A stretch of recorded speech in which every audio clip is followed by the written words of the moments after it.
제목은 참빛, 생명의 빛인데요. 어, 올해 이 창세기부터 한번 쭉 어, 자세하게 설명을 좀 해볼까 해요. 성경은 영원히 변하지 않는 하나님의 약속들이 기록되어 있습니다. 그래서 하나님의 말씀은요, 변하지 않아요. 하나님이 약속하신 것은 그대로 이 땅에 성취되었고, 앞으로 장차 미래에 있을 모든 하나님의 그 계획들이 다 기록되어 있는데 그대로 다 되어질 것입니다. 그래서 계시록에 기록된 모든 말씀도 다 성취될 것이고요. 그 나중에 새 하늘과 새 땅이 이루어질 때 이루어지는 모든 것도 그대로 다 되어질 것입니다. 그래서 하나님의 약속이 성경에는 다 기록되어 있어요. 그래서 그 약속들이 어떻게 이 세계 역사 가운데 성취되었는지를 쭉 성경을 보면서 확인할 것이고요.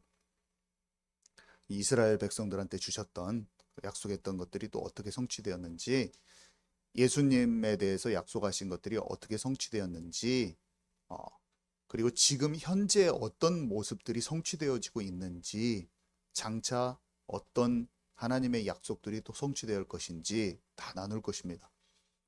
그러면 그 가운데서 이 하나님의 마음도 다 찾을 수 있어요. 하나님이 이 세상을요, 어떻게 창조하셨고, 어떤 원리를 가지고 창조하셨는지, 그 영적인 원리라는 것은요, 나를 제대로 만나게 하거든요.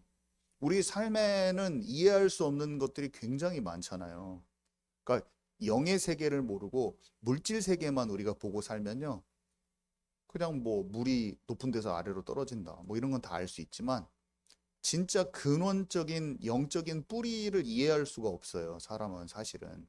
근데 성경은요, 우리의 그 근원적인 것, 이 세상의 창조부터 그 다음에 눈에 보이지 않는 세계에서 물리적인 우리가 세계를 살고 있지만 물리적인 세계는 영의 세계하고 연결이 돼 있거든요. 근데 이 사실상 물리적인 세계를 동작하게 만드는 영의 세계 자체를 설명해 버리는 게 성경입니다. 다른 종교적인 서적이나 이런 것들이 그런 것들을 건드리지만 성경하고 다른 말들을 하고 있죠. 그래서 성경을 깊이 읽고 우리의 삶의 그 눈에 보이지 않는 영적인 세계가 이해되잖아요. 그러면 굉장히 믿음이 이렇게 자라게 됩니다. 그래서 예수님을 우리가 믿지만 우리 안에 계신 성령을 의지하여서 하나님의 말씀을 굉장히 우리가 배우고 알아졌을 때 나 자신과 이 세상이 돌아가는 그 영적인 근원적인 영적인 그 원리들이 정확하게 이해가 되는 거예요. 저는 이게 너무나 놀랍더라고요. 그래서 그런 것들을 창세기를 통해서도 좀 더 깊이 볼 것이고요. 성경 전체는 굉장히 많은 사람들이 수천 년에 걸쳐서 쓰여졌거든요.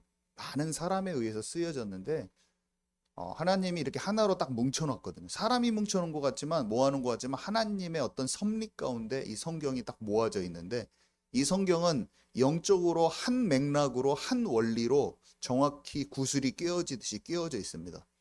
통일성을 갖고 있어요. 그리고 일관성을 갖고 있어요. 이 말하다가 저 말하지 않아요.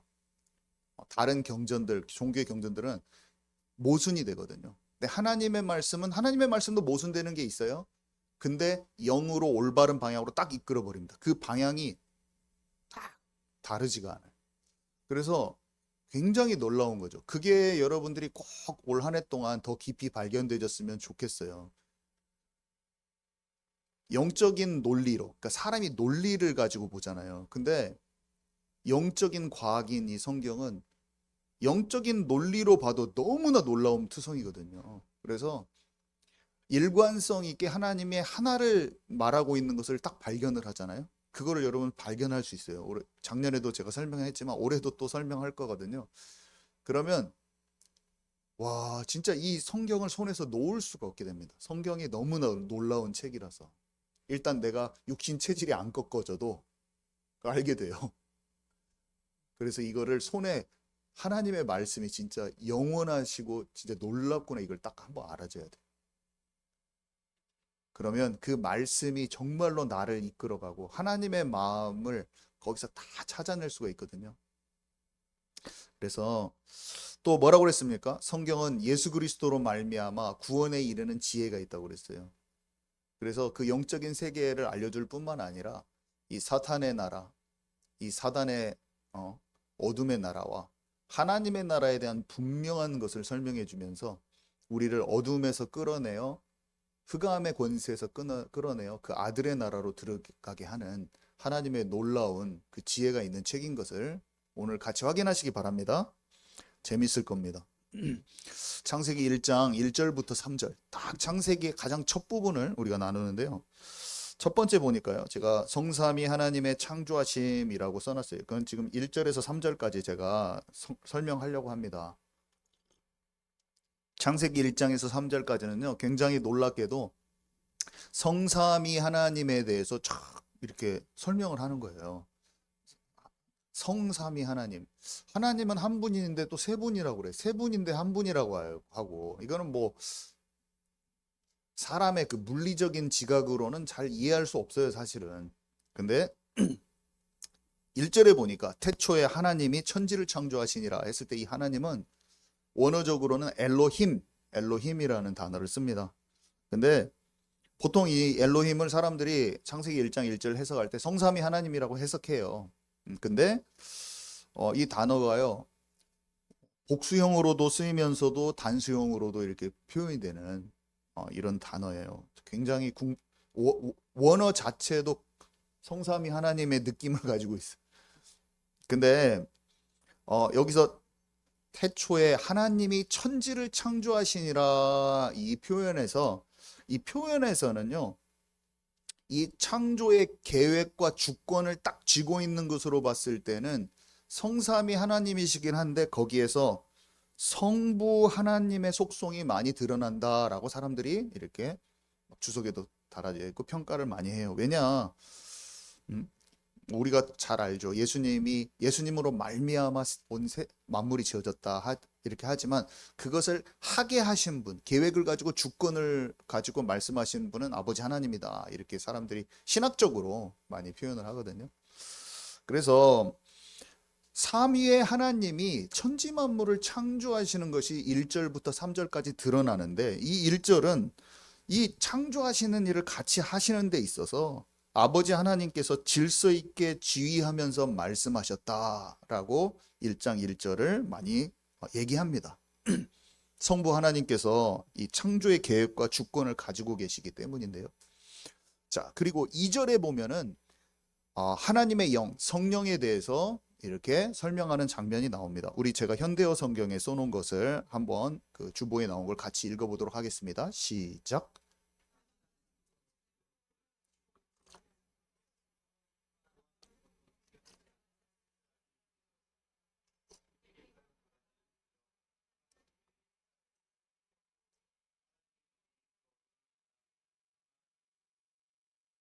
네, 현대어 성경인데 제가 현대인의 성경도 사실은 여기 기록해 왔고 쉬운 성경도 기록해 왔고 한 성경은 10가지 같이 읽어보고 있어요. 근데 그 원어의 해석을 놓고 막 성경을 기록했기 때문에 굉장히 풍성하게 알아지거든요. 여러 가지 성경을 같이 읽으면 이 물 위에 깊은 어떤, 여기는 현대어 성경에는 깊디 깊은 바다라고 표현되어 있고 뭔가 땅과 바다가 있는데요. 이 땅과 바다가 뭔가 질서가 생기지 않고 뭔가 엉켜져 있어. 뭐 찰흙 같은 것을 우리가 뭔가 빚어나갈 때 막 그냥 뭉탱이만 있는 것 같이 물하고 땅하고 막 섞여 있다고 생각해 보세요. 막 이게 정확히 재료들이 대충 준비되어 있다고 봐보세요. 약간 그런 느낌이야. 근데 그 위에 하나님이 그런 천지를 딱 창조하셨어요. 땅과 이런 물들이 혼돈 가운데 있어 지금. 근데 거기에 하나님의 영이 움직이고 있었던 거기 같이, 그죠? 그런 느낌이에요. 자, 그러면서 3절에 이제 빛이 있으라고 하시는데 이 빛은요, 나중에 그 해와 달과 별이 만들어지는 건 넷째 날이거든요. 그 빛이 아니에요. 물리적인 빛이 아닌, 자연계의 빛이 아닌 뭔가 다른 빛이 미리 있었습니다. 그 나중에 광명체들을 통한 빛이 있기 전에 이거는 생명의 빛, 창조의 빛, 성자 예수님을 뜻하거든요. 나중에 뒤에 다른 성경 구절을 보겠지만 이 빛에 대해서 처음에 바로 3절부터 나옵니다. 이 빛을 어, 하나님이 이르시되 3절에 보면 빛이 있으라 하시니 빛이 있었고, 이날은 지금 첫째 날이에요. 근데 해와 달과 별은 넷째 날 창조되거든요. 자연광은. 그러니까 첫째 날의 빛은 물리적 광원이 아니라는 거예요. 물리적 광원 이전에 있었던 뭔가 빛이라는 거예요. 다른 차원의 빛을 얘기하는 거예요. 생명과 하나님의 임재를 드러내는 빛을 지금 얘기하고 있는 거예요. 그래서 나중에 이제 다른 요한복음 같은 거 읽으면 나오지만 이 만물이요. 그 다음부터 이제 실제로 땅이 지어지고 둘째 날부터 이제 땅이 묻이 드러나고 물이 바다가 생기고 그다음에 많은 생물들을 이렇게 창조하시고 하거든요. 식물들도 창조하시고 새도 창조하고. 그러니까 실제 생명체들이 창조되기 전에 해와 달과 별 어떤 이런 행성들이 창조되기 이전에 뭔가 생명의 창조의 빛이 있었다고 성경이 분명히 얘기하고 있습니다. 그래서 1, 2, 3절을 통해서요. 천지를 창조하시는 성삼위 하나님에 대해서 우리가 뭔가 얇게나마 이해할 수가 있어요. 말씀을 통해서. 주권적으로 계획과 주권을 갖고 계신 아버지 하나님에 대한 어떤 그런 느낌이 엘로힘이란 단어를 통해서 느껴질 수가 있고 그 전체의 그 재료들이 준비된 것 같은 그 거기에 운행하시는 하나님의 영이 뭔가 기록되어 있고요. 그 다음에 생명의 빛, 창조의 빛으로 모든 것 이전에 빛으로 임하시는 어떤 성자 예수님을 성경은 분명히 설명하고 있다는 거예요. 참 놀라운 것이죠.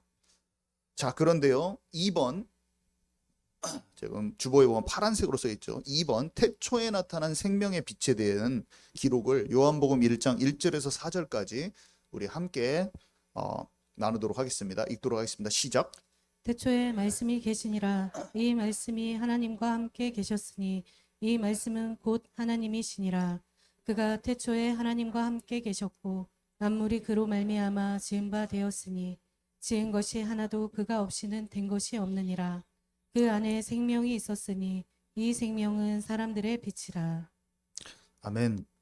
이 태초에 나타난 빛에 대한 그 설명을 조금 더 깊이 해보도록 하겠습니다.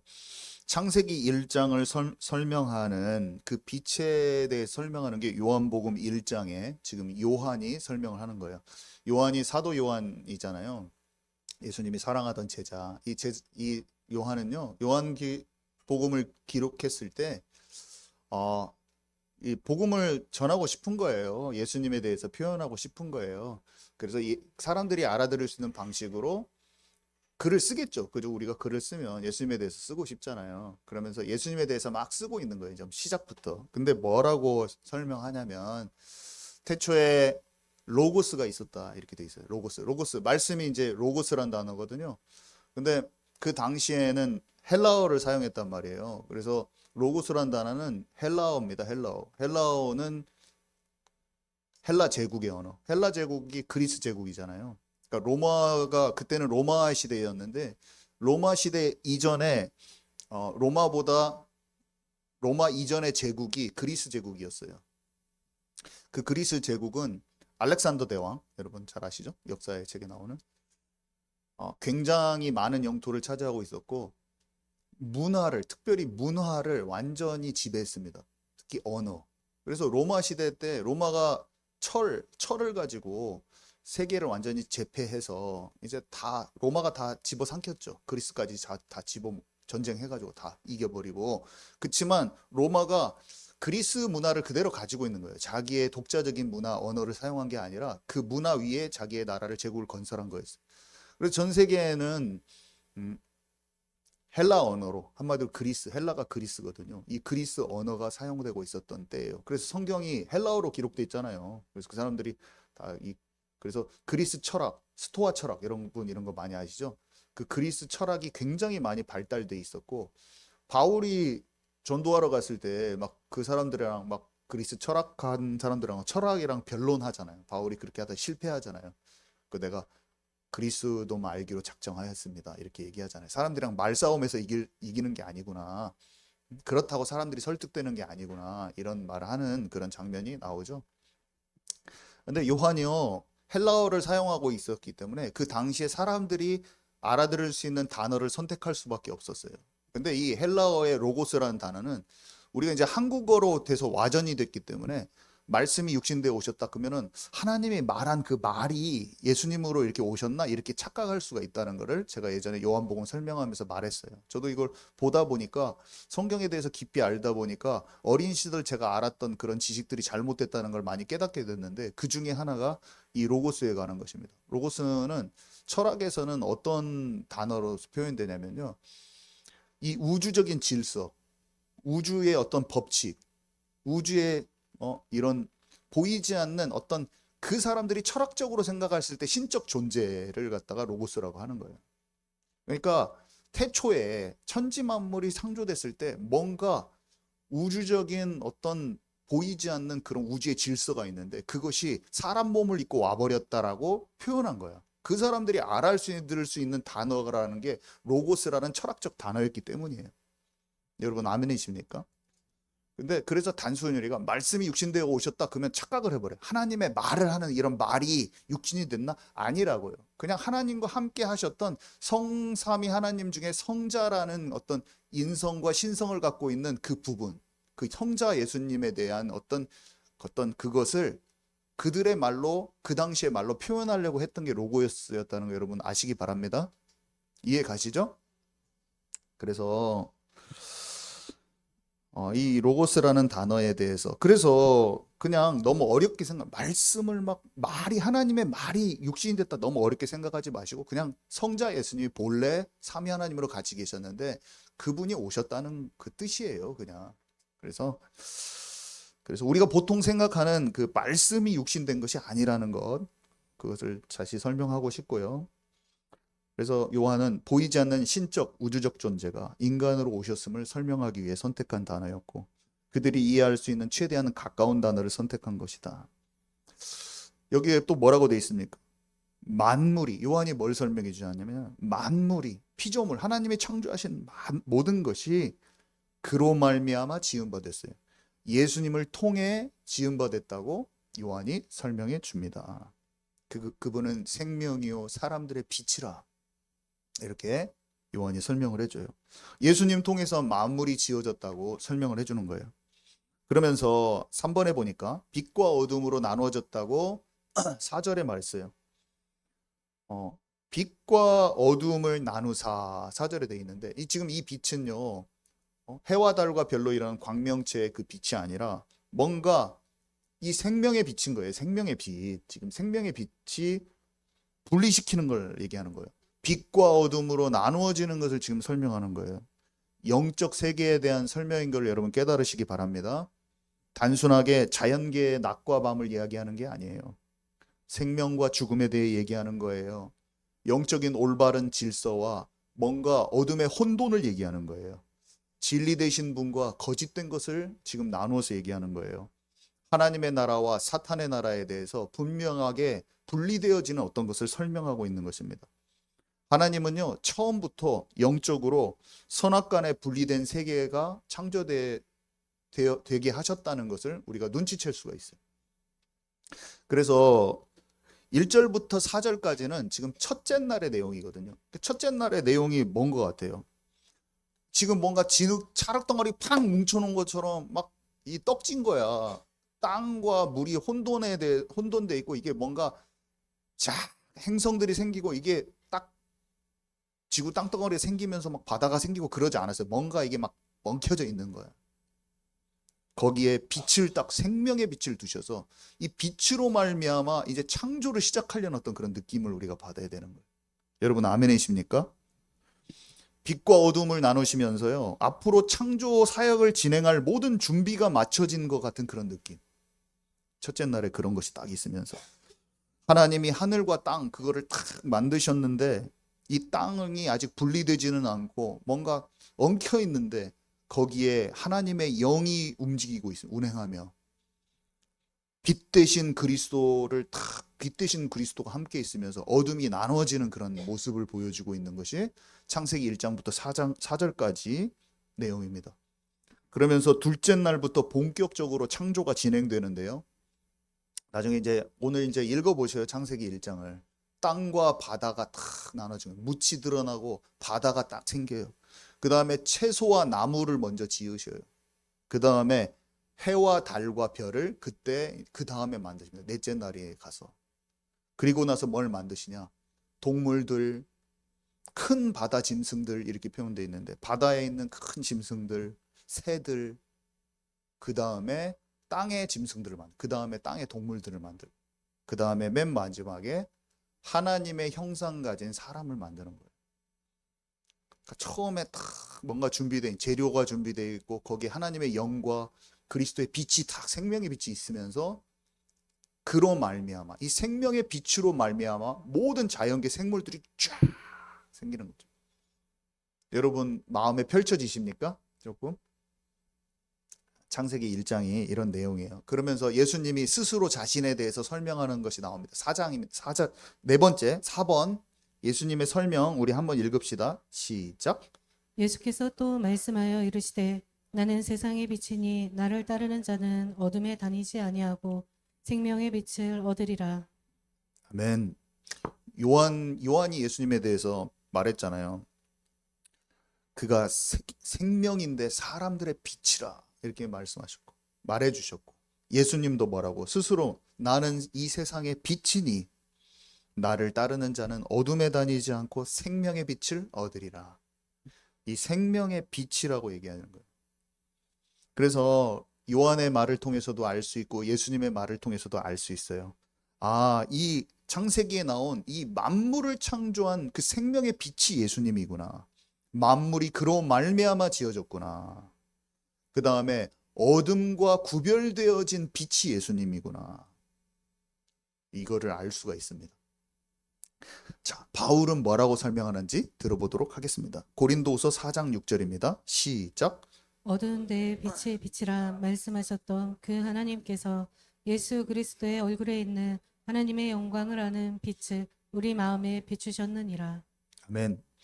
창세기 1장 1절에서 3절 얘기하는 거예요. 지금 바울이. 하나님이 빛이 있으라. 하나님이 빛이 있으라 말씀하셨던 그 하나님께서 예수 그리스도의 얼굴에 있는 하나님의 영광을 아는 빛을 우리 마음에 비추셨느니라. 제가 지금 방금 설명한 것들을 다 종합해가지고 지금 바울이 설명하고 있네요. 뭐냐? 창세기 1장 3절에 하나님의 빛이 있으라 한 그 빛은 다름 아닌 그리스도 통한 우리의 영원에 비추어진 구원의 빛이라고 바울이 설명하고 있는 거예요. 여러분 아멘이십니까? 예수 그리스도를 통해 계시된 이 복음의 빛이요.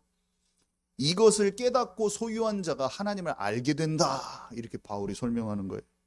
그래서 생명의 빛이다. 이렇게 바울이 설명하고 있는 것입니다. 14절에 보면 여기 14절도 같이 읽어볼까요? 이거는 이제 넷째 날 실제 이제 물리적인 광원이 창조됐을 때 얘기인데요. 읽겠습니다. 하나님이 시작. 하나님이 이르시되 하늘의 공창에 광명체들이 있어 낮과 밤을 나뉘게 하시고 그것들로 징조와 계절과 날과 해를 이루게 하라. 사실은 이 자연의 조화도요. 우리의 영적 세계를 표현해주고 있는 거라고 볼 수 있어요. 성경에 그런 내용도 많이 나오잖아요. 사도 바울이 말하잖아요. 자연 만물을 통해서도 하나님의 신성을 알 수 있습니다. 이 말을 하잖아요. 여러분 빛이 생명이고 어두움은 죽음인 것을요. 낮과 밤을 통해서도 하나님이 깨닫게 하시는 거예요. 우리가 낮과 밤을 그냥 지내면서도 매일 깨닫는 거예요. 빛 대신 예수님을 깨닫는 거예요. 성경에서는요. 낮을 예수님과 함께 동행하는 것을 낮에 있는 자라고 표현합니다. 밤에 있고 어둠에 다니는 자를 사탄에 속한 자라고 표현을 해요. 그냥 우리에게 낮과 밤을 주신 것, 빛을 주시고 어둠을 주신 것 그 자체가 영적 세계의 어떤 조명을 해줘요. 영적 세계를. 하나님의 신성이, 하나님의 섭리가 우리의 삶 속에 이미 드러나고 있다라고 성경이 자꾸 얘기합니다. 바울이야 자꾸 그 얘기를 해주는 거예요. 자연계의 모습은요, 영적인 뜻을 깨닫는 거울이 될 수 있다는 것을 여러분 깨달으시기 바랍니다. 하나님은요, 그 속에도 낮과 밤에도 그 뜻을 집어넣으셔서 우리에게 알게 하시고, 성령을 받은 사람은 말씀을 통해서 차츰 더 하나님의 섭리를 깊이 깨닫는 거예요. 성령의 도우심이 있으면 날마다 영적인 눈이 열어지고 깨달아지고 보아지고, 하나님이 나무를 봐도 보아지고 낮과 밤을 봐도 하나님을 알아지는 거예요. 어두움을 봐도 어두움이 사탄을 표현한다, 이런 것도 느껴지는 거예요. 자, 여섯 번째 6번에 보면 성경의 표현들을 한번 읽도록 하겠습니다. 베드로전서 2장 9절의 말씀 읽도록 하겠습니다. 시작. 그러나 너희는 택하신 족속이요 왕 같은 제사장들이요 거룩한 나라요 그의 소유가 된 백성이니 이는 너희를 어두운 데서 불러내어 그의 기이한 빛에 들어가게 하시니에 아름다운 덕을 선포하게 하려 하심이라. 네, 성경은 자꾸 예수님을 빛으로 표현하고 예수님이 오셔서 일하신 것을 낮이라고 표현하기도 하고, 사단을요 어둠의 주관자라고 표현하고, 죄 아래 있는 사람을 밤에 속한 자라고 막 표현하고, 어둠에 속한 자라고 표현하고, 사망에 처한 자라고 표현합니다. 여기도 나오죠. 우리를 어두운 데서 불러내어 그의 기이한 빛에 들어가게 하시니. 어두운 곳에서 모든 사람은 하나님 떠나서 마귀에게 속한 자라니까요. 우리도 잘 모르고, 우리도 잘 모르고 영적인 고아로 살고 늘 더러운 영에 속는 삶이야. 우리가 속하고 싶어서 속한 게 아니라 하나님 떠난 자의 모습으로 사는 거야. 근데 예수 그리스도 통해서 그 빛으로 하나님의 자녀로, 마귀의 자녀에서 하나님의 자녀로 올 수 있는 그 길을 여셨다고 성경이 분명히 얘기하고 있습니다. 요한복음 12장 46절 말씀 있습니다. 시작. 나는 빛으로 세상에 왔나니 물은 나를 믿는 자로 어둠에 거하지 않게 하려 함이로다. 네, 그래서 영접하는 자, 곧 그 이름을 믿는 자들에게 하나님의 자녀가 되는 권세를 주셨으니, 우리가 예수 그리스도께서 십자가에서 십자가 부활 사건으로 말미암아 그가 먼저 부활 생명을 얻으시고, 누구나 그를 믿는 자마다 이 영원한 생명의 길이 열려진 그곳으로 갈 수 있다고 하신 그 사실, 우리가 예수님을 믿으면요, 예수님을 영접하면 더 이상 어둠에 속한 자가 아니에요. 어둠에 거하는 자가 아니에요. 사탄의 나라에 속한 자가 아니라 우리는 하나님의 나라에 속한 자가 된 것임을 여러분 믿으시기 바랍니다. 여러분과 저가 값없이 받은 거예요. 그냥 알고 믿고 깨달아지고 마음의 받아들임으로 말미암아. 참 놀라운 것이죠. 영의 것은요, 영의 것은 언제든지 우리는 마귀 따라갈 수 있고 하나님 따라갈 수 있다니까요. 참 신기한 거예요. 하나님 믿는 게 어려운 게 아니에요. 내 삶이 어둠 가운데 내가 몰랐구나, 수고하고 무거운 짐 지고 살아왔는데 하나님이 나의 창조주요, 예수님 통해서 생명의 길을 열어놓으셨고 마귀 따라가던 모든 나의 삶의 그 옛사람을 완전히 바꿀 수 있는 그 길이구나 알고, 주님, 내가 주님을 따라가기를 원해요. 그러면 그 길이 시작된다니, 그냥. 여러분 아멘이십니까? 사람은 영적 존재예요. 뭔가 영의 것을 어디 막 영으로 막 뭔가를 하는 데를 가야지 영을 만나는 게 아니라 그냥 일상생활이 다 영의 생활인 거예요. 사람은. 우리는 그냥 눈에 보는 거를 따라 세상을 따라갈 수도 있고요, 하나님을 쫓아갈 수 있는 그 마음의 소망을 두고 하나님을 알아갈 수도 있어요. 그냥 바로 갈 수 있습니다. 지금 우리에게 주어진 지금 이 시간 우연이 아닌 것입니다. 여러분, 제가 우리 아버지 친구 임종인 아저씨 여기 계시지만, 하나님의 때에 인생에 여기서 우리가, 제가 목사가 된 것도 우연이 아니고, 교회를 지금 2025년에 개척한 것도 우연이 아니고, 우리 아저씨가 여기 전주에 계신 것도 우연이 아니고 하나님의 섭리 가운데 딱 있는 거예요. 정말입니다. 하나님이 나를 부르신 걸 여러분 아시기 바랍니다. 하나님이 나를 부르신 거예요. 너무나 놀랍게도 너무 놀라운 섭리죠. 성경은 신묘막측하다 이렇게 표현하는데 신기하고 놀라운 일인 거예요. 하나님의 그 주권과 섭리 가운데 창조가 이루어졌듯이 우리의 인생도요. 하나님이 붙드시고 나를 이 자리에서 복음을 듣게 하고 하나님을 알게 하시는 거예요. 지금도. 오늘 들려지는 이 말씀이 지금 성령으로 역사하고 계신다는 걸 여러분 깨달으시기 바랍니다. 이 말씀이요. 제가 전하는 말씀도 제가 알 수가 없어요. 그냥 이번 주에 깨달아진 거야, 많이. 저도. 그냥 말씀이 주어지고 있다고 저는 느끼거든요. 저는 연약하고 예수님이 아니니까 흠도 많고 할 거지만 이상하게 말씀은 떨어지는 통로로 사용하시는 거야. 여러분 사람을 보지 마시고 말씀으로 하나님을 만나시는 시간 되기 바랍니다. 저도 이 말씀으로 저 자신도 살아나는 거기 때문에. 그래서요, 더 이상 우리는 세상에 속한 자가 아니라 예수 그리스도 통해서 하나님 나라에 속한 자라는 것을 우리가 알면 되는 것이고요. 데살로니가 전서 5장 5절 읽도록 하겠습니다. 시작. 너희는 다 빛의 아들이요 낮의 아들이라. 우리가 밤이나 어둠에 속하지 아니하나니. 네, 빛인 낮이라고 여기 표현하고 있고 밤하고 어둠을 같이 이렇게 동일시해서 표현을 하고 있네요. 그죠? 이 구절에 보니까 빛의 아들은 낮의 아들이라 이렇게 돼 있잖아요. 그러니까 빛과 어둠이 낮과 밤이요.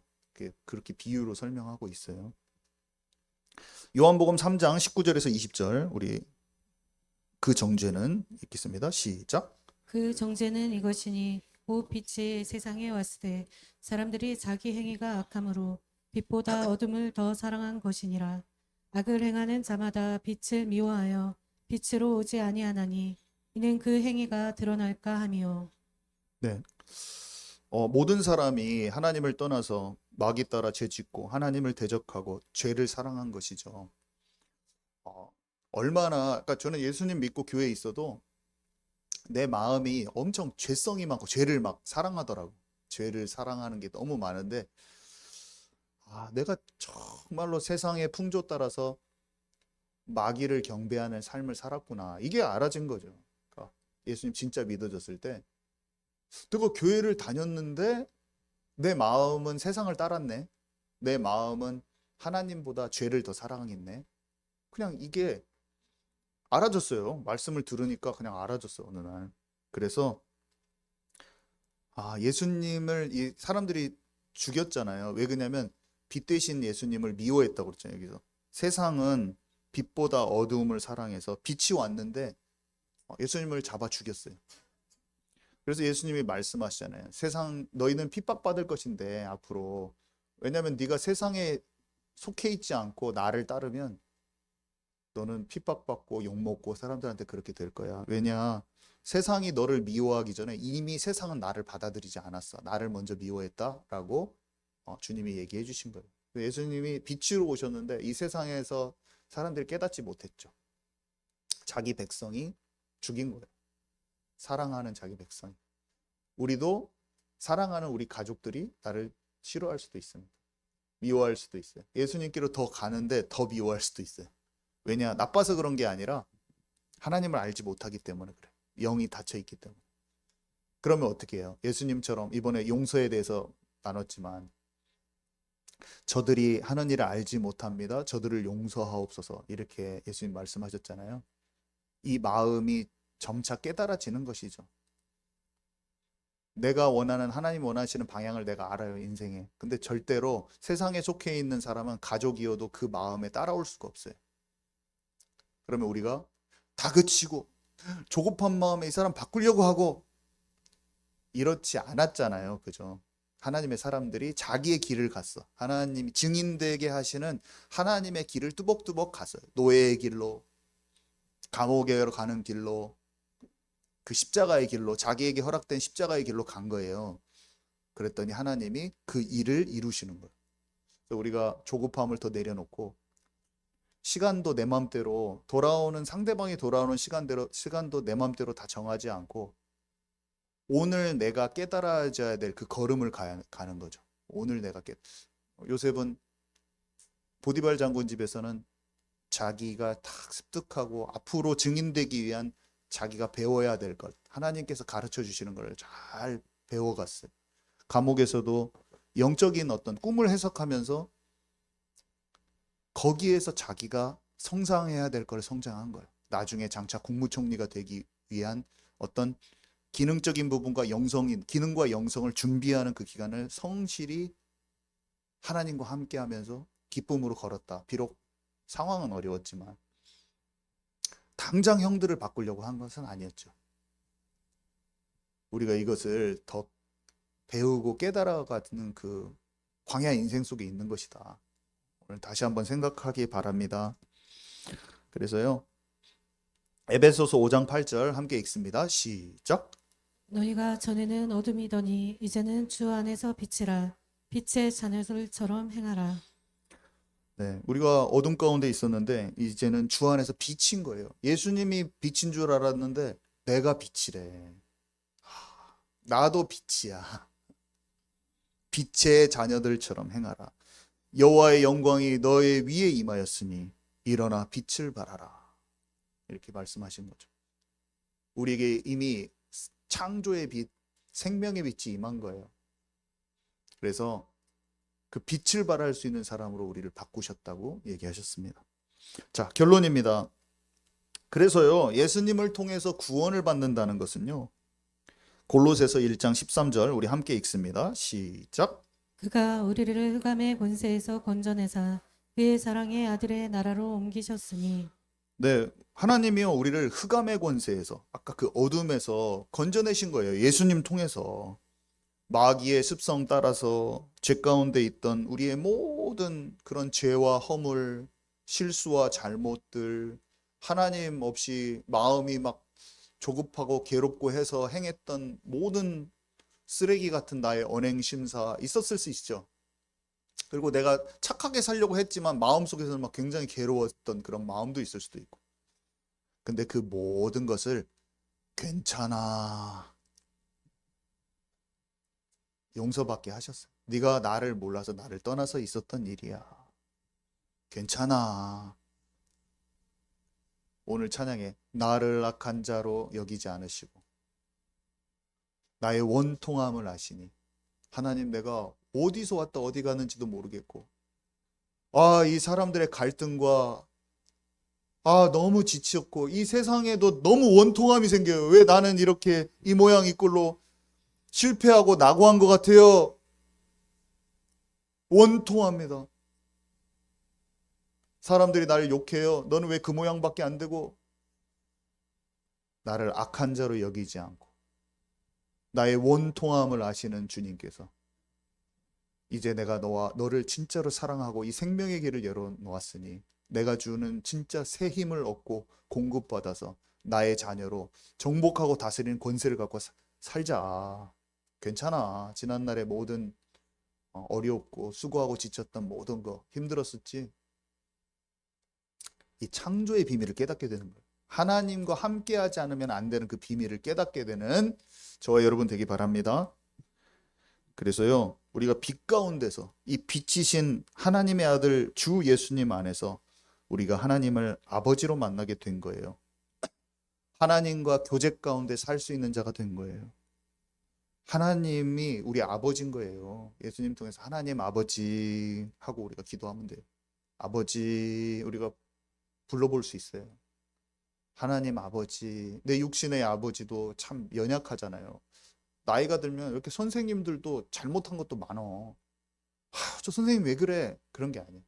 사람은 연약하고 그 선생님이 발버둥 치면서 삶을 살고 있다가 집에서 막 속상하고 막 힘든 문제 가지고 막 끙끙대고 앓고 있다가 오늘 자기 학교 제자, 자기 반 친구를 사랑하고 예뻐해 줘야 되는데 자기 속상한 거 가지고 팍 성질을 냈어. 자기도 그것도 해놓고도 집에 오면서 찝찝해. 내가 걔한테 왜 그랬지? 걔 잘못도 없는데. 자기 속이 상한 거야.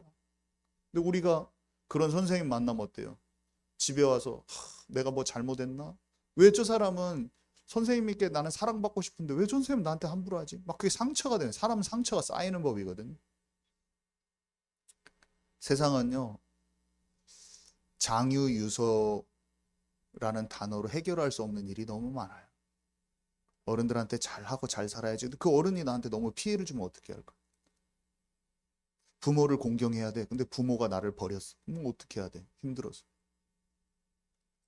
사람은, 모든 사람이 하나님을 떠나서 곤고하고 마음이 고아가 돼서 자기 자신을 버틸 힘이 없는 거예요, 사람들은. 사람은 원망할 대상이 아닌 것을 여러분 아시기 바랍니다. 사람은요, 하나님의 사랑이 필요해요. 사람은요, 기댈 대상이 아니에요. 모든 사람은 하나님의 사랑이 필요하고, 사랑을 받았는데 그 사람이 또 꽃이 피기까지 시간이 걸려요.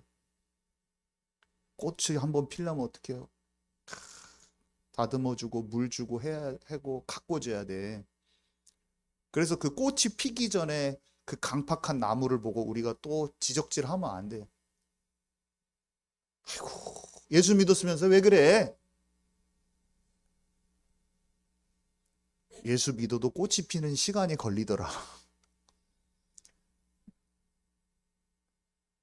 목사도 꽃이 피게 좀 기다려 주시기 바랍니다.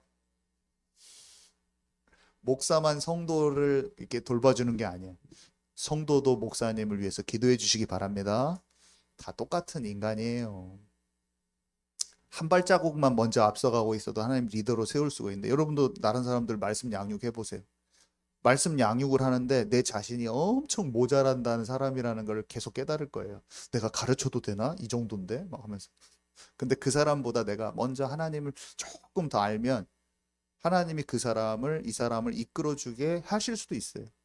그때 자기의 연약한 점을 보고 못한다고 하지 마시고 그냥 양육하시기 바랍니다. 양육해도 됩니다. 우리가 완성돼서 양육하는 사람은 아무도 없어요. 그냥 부족하는데 반발짝만 먼저 가고 있어도 양육하면 돼요. 그리고 나의 허물과 미성숙함을 그 사람한테도 얘기하고 서로 기도해 달라고 하되, 그래도 나한테 지도권을 주신 거니까 하면 돼요, 그냥. 여러분 아멘이십니까? 우리는 그런 자세로 가면 된다. 자, 그러면 제가 결론을 빨리 진입했지만 결론이 또 많네요. 여기 장차 어떻게 되는지 우리가 한번 로마서 8장 19절에서 22절 한번 같이 읽을까요? 시작. 피조물이 고대하는 바는 하나님의 아들들이 나타나는 것이니 피조물이 허무한데 굴복하는 것은 자기 뜻이 아니요 오직 굴복하게 하시는 이로 말미암음이라. 그 바라는 것은 피조물도 썩어짐의 종로로 탄 데서 해방되어 하나님의 자녀들의 영광의 자유에 이르는 것이니라. 피조물이 다 이제까지 함께 탄식하며 함께 고통을 겪고 있는 것을 우리가 아느니라. 네, 이건 바울이 이제 설명하는 건데, 이제 창조적인 원리와 이게 창세기의 그 창조 원리와 좀 관련이 있어서 설명하고자 하는데요. 피조물이라는 것은 뭐냐면 창조된 것들. 그러니까 사람도 피조물이죠. 근데 뭐 돌, 나무, 짐승, 동물들 뭐 이런 게 다 피조물이라는 거예요. 이 자연계에 있는 모든 것들. 근데 여기 보니까 이런 자연, 인간을 빼고 나머지 창조된, 하나님으로부터 창조된 많은 것들이 제발 하나님을 믿는 하나님의 아들들이 좀 나타나는 것을 고대한다는 거예요. 뭔 말이에요. 피조물이 허무한데 굴복하는 것은 자기 뜻이 아니요. 그러니까 아담이 선악과를 먹은 후에 어떻게 됐어요? 이 세상 신, 이 세상 임금, 사탄이 통치권을 가지게 됐다고 했잖아요. 이 공중 권세 잡은 자. 근데 이 사탄에게 통치권이 넘어가서 사탄이 인간을 속여가지고 어떻게 해요? 인간이 피조물들을 다 정복하고 다스려야 되는데 거기에 종노릇 하고 있다고 제가 말씀드렸죠. 돈과 성공과 명예와 실제로 돌을 깎아가지고 뭘 만들면 되는 건데 돌을 섬기고 있고, 나무를 딱 쳐가지고 책상을 만들어야 되는데 성황당 만들어 놓고 막 나무 섬기고 있고, 돼지는 삼겹살 꺼 먹으면 되는데 머리 삶아가지고 입에다가 돈 끼워가지고 절하고 있단 말이에요. 피조물도 자기도 답답해. 나를 좀 다스려줘. 왜 나한테 경배해? 막 이러고 있는 거야. 답답한 거야. 돼지가 답답한 거야. 왜 나를 경배해? 나를 잡아먹어줘. 이렇게 해야 되는데. 여러분, 나 맛있어. 잡아먹어줘. 얘네들이 지금 답답한 거예요. 정복자의 위치에 있어야 될 이 하나님의 아들들이요. 노예가 되고 종돼 가지고 피조물이 사람에게 섬김받는 존재가 돼 버렸어요. 현재의 영적 상황이죠, 여러분. 우리 전희순 장로님이 왕적 권세에 대해서 얘기하셨지만 이 존귀함을 받는 인간은요, 보배롭고 존귀한 존재예요. 하나님이 청지기로 왕자로 왕적 권세를 주셨다는 걸 여러분 아시기 바랍니다. 그래서 여러분과 제가 말씀을 듣고 사실 많이 깨달아지면 우리의 삶의 많은 부분이 굉장히 자유해지는 거예요. 제가 병이 나섰다고 했잖아요. 병이. 예수님이 십자가에서 병도 치유하셨다는 걸 믿는 믿음을 가지시기 바랍니다. 저는 눌리지 않는다. 내가 연약한 거에 눌리지 않아요. 내가 워낙에 마음이 속상해가지고 스트레스 받아가지고 온 게 엄청 많았어요. 제 병은. 그리고 내가 절제하지 않고 운동도 안 하고 맨날 막 햄버거만 엄청 사 먹어가지고 피가 안 좋아진 걸 알아요. 갑자기 오늘 내가 갑자기 뿅 하고 다 나아지면 좋겠지만 하나님이 내 음식 먹는 습관과 체질이 영적으로 혼적으로 절제되지 않으면서 몸만 낫기를 바라는 건 아닌 것 같아요. 삶 속에서 하나님과 함께 하면서 가기 싫은 운동도 가서 열심히 하고 내게 주어진 시간과 모든 건강과 이런 걸 잘 조절해서 이 물리적인 세계 안에서 하나님과 함께 하면서 그런 힘을 기르는 걸 하나님 원하신다고 저는 생각합니다. 그래서 당장 약 먹고 뿅 낫거나 전지전능하신 힘으로 낫는 것도 중요하지만 내 삶을 내가 주님과 함께 하면서 잘 사람 관계도 음식 먹는 절제가 성령의 열매인 거 여러분 아시기 바랍니다. 아침에 일찍 일어나는 게 성령의 열매와 뭔 관계가 있냐? 약속 지키는 게 뭐 성령의 열매와 뭔 관계가 있냐? 저는 있다고 생각합니다. 하나님과 함께 할 때 모든 게 다 정상적이 되고 균형이 잡힌다고 저는 믿어요. 그것이 그 생각 자체가 하나님과 함께 하기 때문인 거예요. 여러분, 우리의 삶에 많은 것들이 회복되고 살아나기를 바랍니다. 그래서 이 피조물들이요, 탄식한다고 했잖아요. 여기 보니까. 이 뒤죽박죽 돼버린 영적 세계, 인간이 통치권을 잃고 막 돼지한테 경배하고 있고 자기한테 이 썩어짐의 종노릇하는 게 고통이라는 거예요. 그래서 피조물들도 고대하고 있어요. 아, 하나님의 아들들, 구원받은 아들들이 속히 나타나야 되는데 우리가 지금 현재도요, 예수님 통해서 하나님 나라가 이루어지고 하나님 나라에 속한 자가 되면 죄와 이 종노릇에서 노예된 상태에서 빠져나올 수 있다는 걸 아시기 바랍니다. 계시록에서는 뭐라고 했어요? 구원받은 수가 차야지. 이 구원받은 수가 빨리 차기를 원한다고도 생각할 수 있어요. 그러면 어떻게 해요? 장차 이 땅에서는요, 온전한 회복은 아니란 말이에요. 나중에는 죄 없고 사탄이 없는 세계가 옵니다. 여러분 아멘이십니까? 장차 이 종노릇에서 완전히 해방돼서 자녀들이 이 하나님의 영광 가운데 깊이 들어가는 것을 이들도 고대하고 있는 거예요. 자, 그래서 우리는 새 하늘과 새 땅에서 장차 구원받은 자녀들은 예수님과 영원히 살게 돼요. 그때 이 자연계도 썩어짐의 종노릇 하는 데서 해방돼요.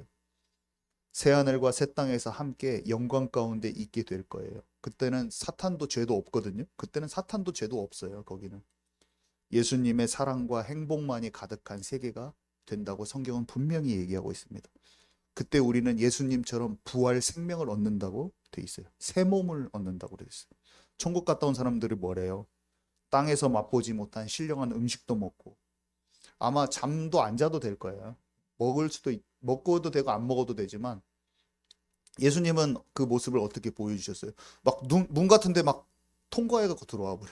순간이동 해버려. 그런 것이 될 것이라는 게 약간 예상이 되죠. 부활 생명의 그 새 몸을 입었을 때 그런 게 예상이 되고 저 혼자 생각해 보는 거죠. 자, 그래서 우리가 이 믿음을 갖게 되었다는 것이 얼마나 귀하고 감사한 일인지 모르겠어요. 바울은요, 은혜 받아야 만한 때 지금 이 하나님의 은혜 속으로 쏙 들어오십시오 라고 바울이 자꾸 얘기합니다. 예수님의 형상, 이 하나님의 형상을 회복하는 성령의 사람들, 그 사람들이 저와 여러분 꼭 되십시다. 진짜 중요한 거는 이 하나님의 사랑을 얼마나 우리가 깊이 알고 또 이 하나님의 사랑으로 얼마나 살아가고 있는가, 이게 중요한 것 같아요.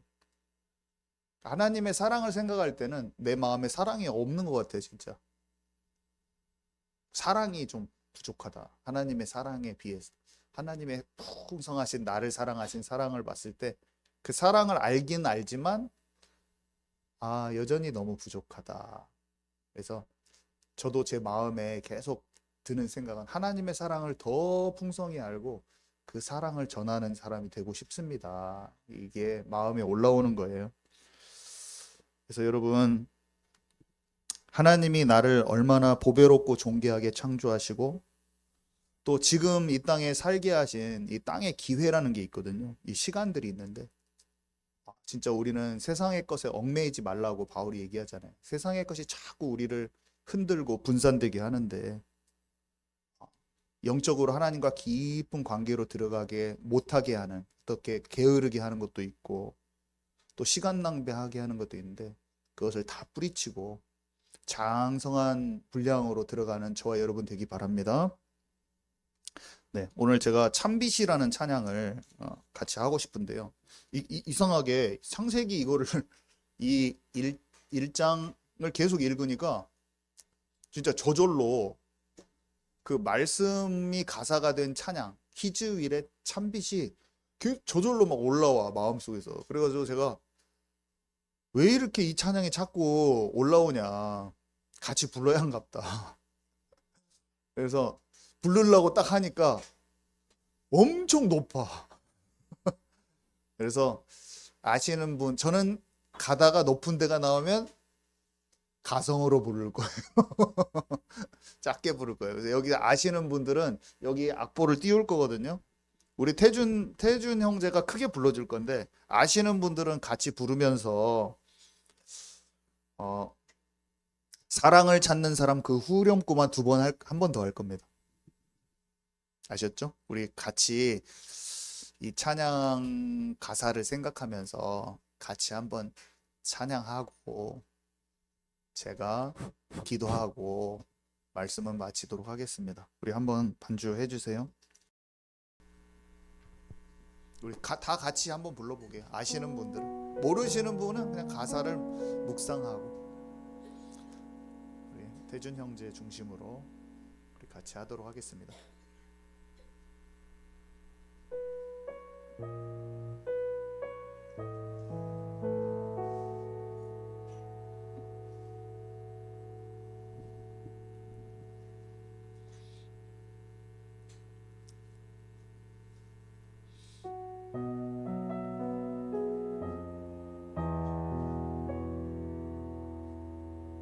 아니 이거 주세요.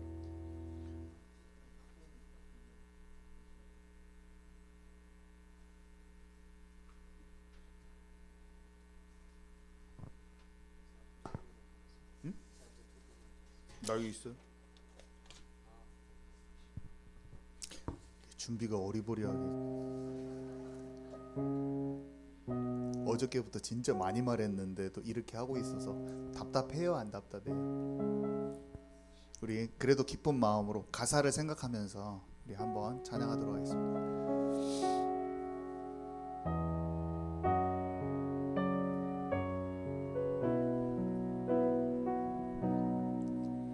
참빛 곳에 세상에 와서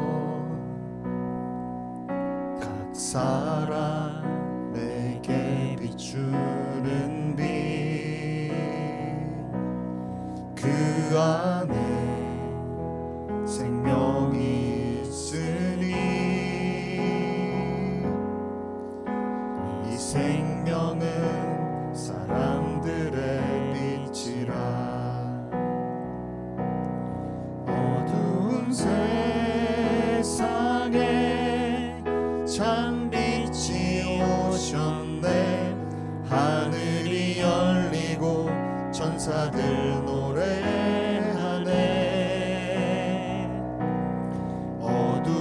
헤매는 모든 사람에게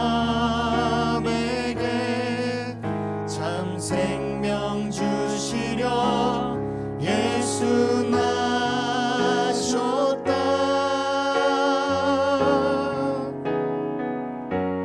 사랑을 찾는 사람, 진리를 찾는 사람, 외로운 자, 아픈 자도 빛으로 오시오. 어둠을 이기시고 생명을 주시려고 참 빛으로 예수 나셨다. 사랑을 찾는 사람, 사랑을 찾는 사람, 진리를 찾는 사람, 외로운 자, 아픈 자도 빛으로 오시오. 어둠을 이기시고 생명을 주시려고 참 빛으로 예수 나셨다.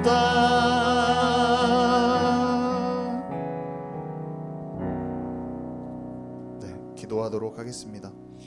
하나님, 2026년 창세기를 통하여 창조의 신비와 인간에게 꼭 필요한 영적인 것들을 나누어 갑니다.